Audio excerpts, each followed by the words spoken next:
Hello, everybody, and welcome back to yet another episode of A Teacher Who Cooks. I hope all of you are doing fantastically well, and you must have tried some of the wonderful recipes that we made together the last week and in the weeks before.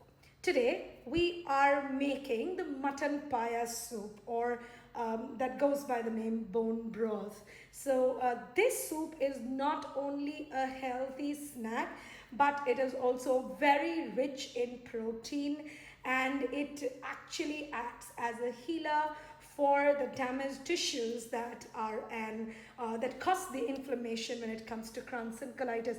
So I'm going to take you through what the ingredients are, and we're going to learn a lot of things. So let's get started. So for the ingredients, I've kept it really simple. I have taken 4 pieces of tangri, of mutton legs. Please remember, when you get this cut, when you get this from the market, one, of course, you have to thoroughly wash it. Okay, please ensure that there is no kind of dirt or anything, no kind of remains or substances that are here that can harm you. That's of course one. Anything that you eat, consume, please wash it properly, and also get it cut in such a manner that the marrow inside the bones, they come out when you make this soup. Now, I have seasoned it with a little bit of olive oil. You can see the olive oil here, a pinch of salt and a pinch of turmeric. That is what I have marinated this with. I've just made mixed it real quick, and I have kept it ready for half an hour. It's good to go. Now, for the other ingredients, of course, there is salt, and I have elixir, which is cardamom. This is green cardamom. Don't take the black cardamom. The black cardamom is not considered very healthy. Green cardamom, yes. The cloves, longs, around 4 or 5 of long ke dane, clove pieces. And then I have dalchini, that's a cinnamon stick. You can take 1-2 cinnamon stick, no harm. And this is round black pepper. This is not the roasted one. This is normal black pepper that is very much available in the market. And I have taken a few strands of saffron. Now, saffron, please remember, all these ingredients that I'm taking, these will go into no oil, nothing. These will go into clear boiling water. And of course, ginger is going to be grated, and garlic is going to be grated. I'm going to add salt as per taste, a little bit of turmeric, and we'll be good to go. Now, before a teacher who cooks takes you to the kitchen top, let me tell you, I've already put the water on boil for these 4 pieces of legs. Now, I want a soupy consistency, okay? My soup is going to be a brothy soup, all right? There are 3 types of soups.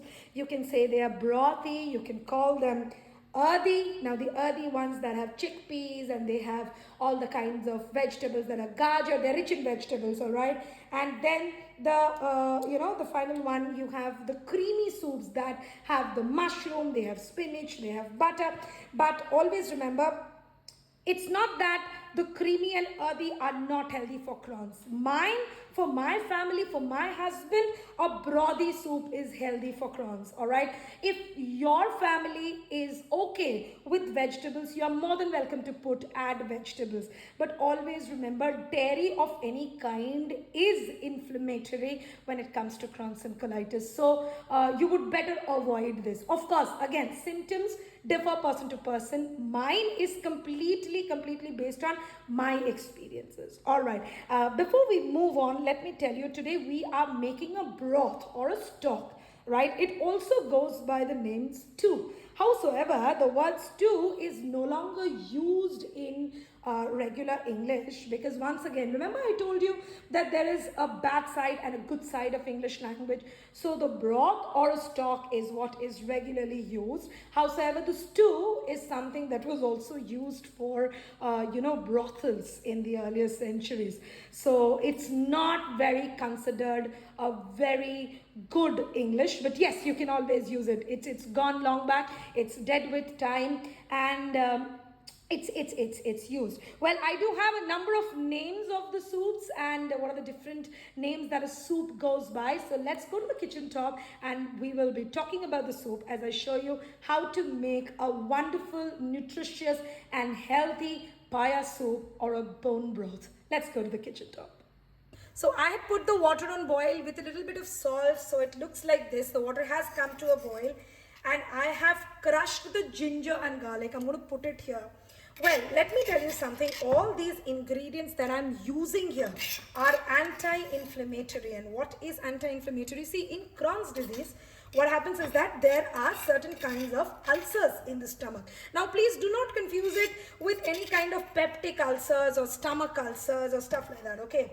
Now, any kind of किसी भी तरह के घाव को ulcer बोलते हैं, right? In English, it is called ulcer. All right. So, these are the saffron, the black pepper, the cardamom. All these are very, very anti-inflammatory. But yes, you always have to get a good quality of things. Now, you might say that, oh my God, it is going to be very costly. Of course, it is going to be costly. It is not going to be a very easily available thing or something that you can just do out of the blue. I'm just going to put a little bit of salt more. You can please adjust the salt according to your taste buds. All right. Please remember, no other spices will go into this, not even the grounded black pepper. All right. And then you can see the beautiful color that has come out of the turmeric and the kesar that I have put here. And of course, the salt, the water has boiled, and you can get the aroma out there. Now, you have already done the seasoning out here. So I am just going to pour the whole thing. Let me pour the olive oil as well. See, in Crohn's, in my house, we do not use butter. Okay, we do not use butter. There are soups that do use butter. In our house, we do not use butter. So when we do not use butter, we have to ensure that there is a little bit of oily, a little, not creamy, but a smoother texture to the soup. So this olive oil is going to render that. So you can see the color that has actually come. This is a beautiful mixture of turmeric and saffron. All right, so this is the amount of water that I'm going to need.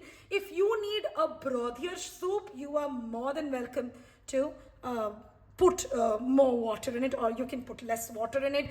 As I told you, that if you want an earthy soup, and if your person with Crohn's can tolerate vegetables, please feel free to put in some chopped vegetables and you'll be good to go. So before I set the cooker on steam, before I put it, always remember that this is a slow cooked meal. Remember, I taught you a phrasal verb which has to be turned down. So you have to turn the gas down. You have to turn the gas down, and by the time that this just comes to a little bit of boil, let me tell you, there are different names that a soup also has. It also goes by the name goulash.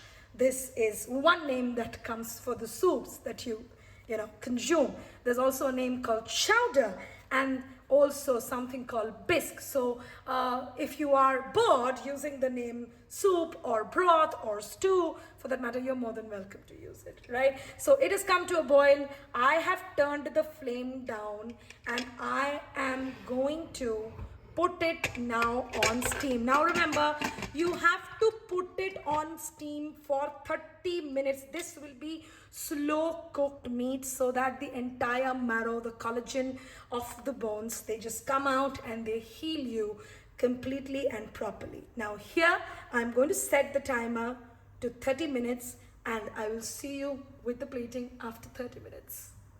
Alright, so our stew or our broth or stock is ready. You can as well see how nice it has a soft texture, and it has a completely runny, watery consistency. And this is going to be really healthy and nutritious. If you have to look at the bones, the marrow, the collagen, it has all come mixed with it. And this is going to be a very, very healthy and nutritious meal that is going to be anti-inflammatory.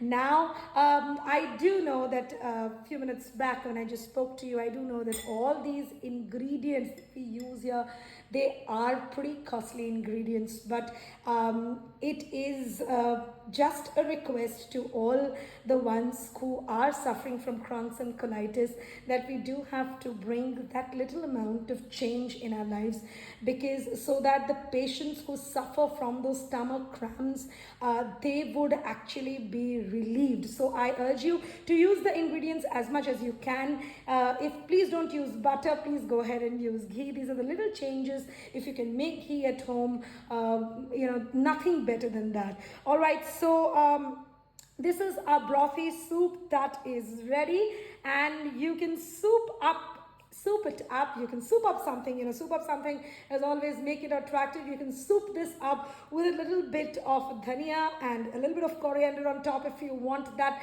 taste. You can put some mint if you want to. You can add a spoonful of ghee if you want to, and it is going to be lovely. So this is one phrasal verb that you learn, and also that, like we spoke about the names of what are the different synonyms that one can use for soups.